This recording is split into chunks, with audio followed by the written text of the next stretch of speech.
Hi friends, வாங்க இன்றைக்கி காலையில் டிஃபன் என்னன்னு பார்ப்போம். கோதுமை மாவு புட்டு. கோதுமை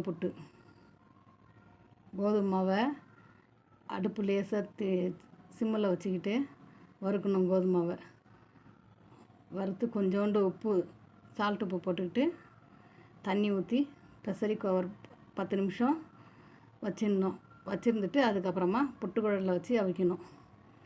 புட்டு, தேங்காய் திருவி வச்சுருக்கிறேன், நாட்டு சர்க்கரை.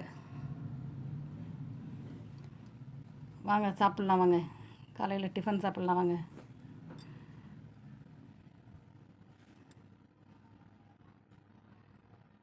வறுத்து செய்திங்கன்னா புட்டு உங்களுக்கு சாஃப்டாக இருக்கும். இந்த மாதிரி நல்லா சாஃப்டாக இருக்கும்.